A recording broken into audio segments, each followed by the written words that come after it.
I'm April Brown. Who in here is tired of their constitutional rights being infringed on? Please stand up. Please stand up. I want you to remain standing. Come on. If you're tired of your constitutional rights being infringed on, you need to stand up. All right? Who in here, stay standing, who in here is tired of the border being open and all the illegal immigrants coming up that southern border? Please stand up. Remain standing. All right. Who in here is tired of paying high taxes that include going to make all our roads a toll road, so every time you travel somewhere, you're going to be tracked and taxed? Who doesn't want to pay that? Please stand up. Stay standing. Look around. I'm here letting you know my name is April Brown. I'm an Army veteran, and I'm running for House District 48 to protect those rights. Thank you. Did I meet my 2 minutes? You were 1 minute and 17 seconds. I apologize. You want to use the other 40? 43? Okay, so we'll start with the questions. What experience do you have that qualifies you to be a state representative? Okay, so those of you who don't know me, because there are some faces in here that I didn't meet 2 years ago, I am a wife, a mother, a grandmother, spent 19 years homeschooling my children, but before that, I was in the Oklahoma National Guard, and I was in the U.S. Army for 6 years, serving our country. Now, what qualifies me? I'm a constitutionalist. I love our history. I love our country. I love our constitutional rights. So, when it comes to what qualifies me, I can read what the Constitution says, and when I swore to defend it, I didn't leave that oath whenever I took off my boots. Put on these little dress shoes, you know?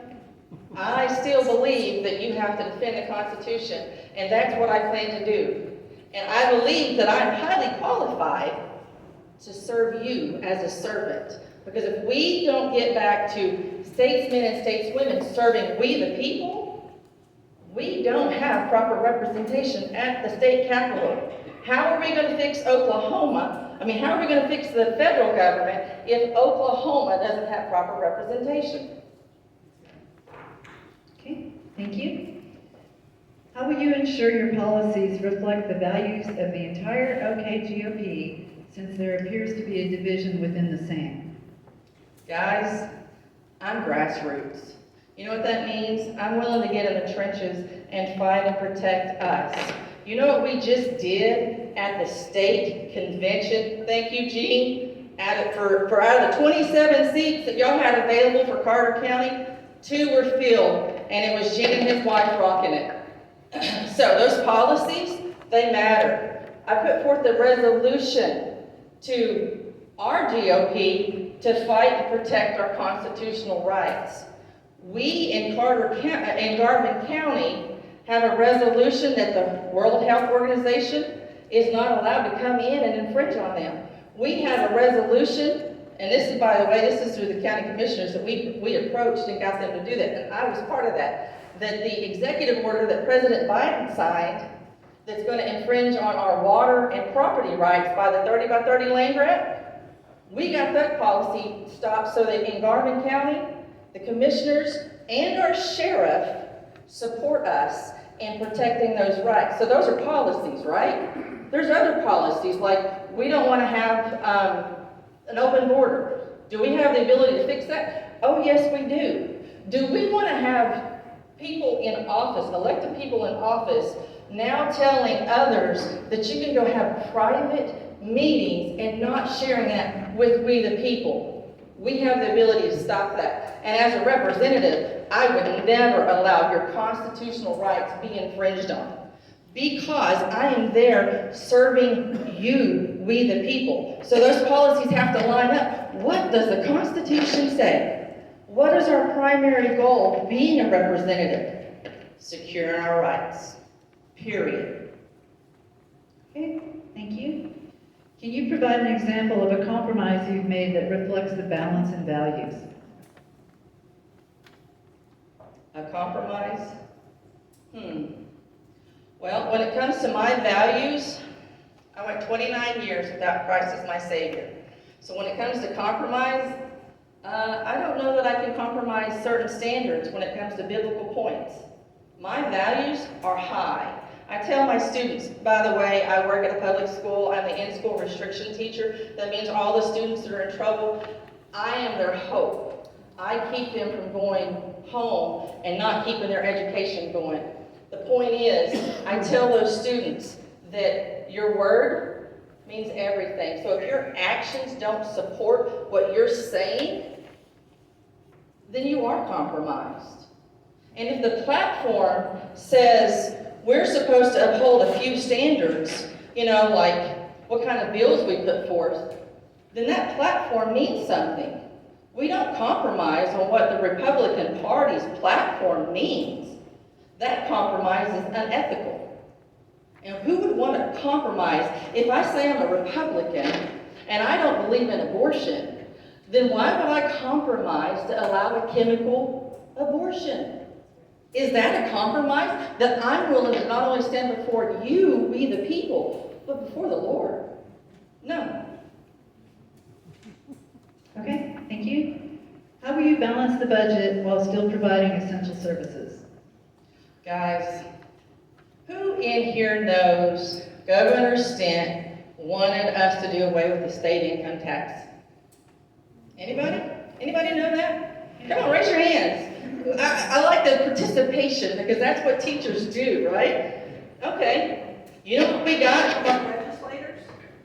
You know what we got from our legislators? A grocery tax reduced down to 4.5. You could have got rid of the income tax, or you just get rid of the grocery tax, and it has to be food related. And it's only 4.5. Okay, last question. When you have an idea for a law, please explain the complete legislative process of taking this idea and making it into a law. Okay. I love history, and part of the thing that I teach in my class is history and government. And the kids, actually I had a student today pass his naturalization citizen, which is law. He passed it with a 91%. Oh, by the way, I said he was my student. That means he's always in trouble. So, what would I put forth? Well, let me give you a little story.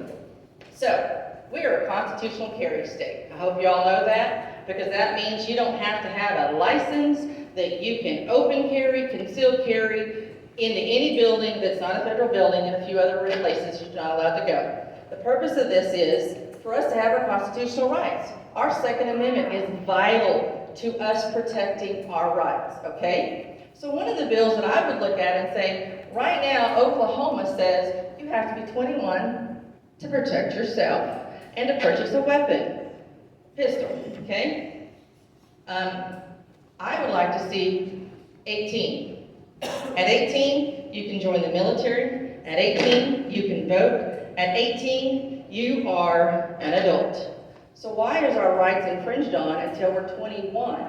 How would I get this bill started? One, I would work together with some very intelligent individuals, probably a lot smarter than I am, and we would write it up in such a way that the layman could understand the language, and that we would take it to the right committee, probably the Rules Committee, because it is a rule. Once we got through the Rules Committee, we would take it to the House floor, if it passed. Once it's on the House floor, it has to pass there. Once it's done there, now it's got to go all the way over here to the Senate committee that it belongs in.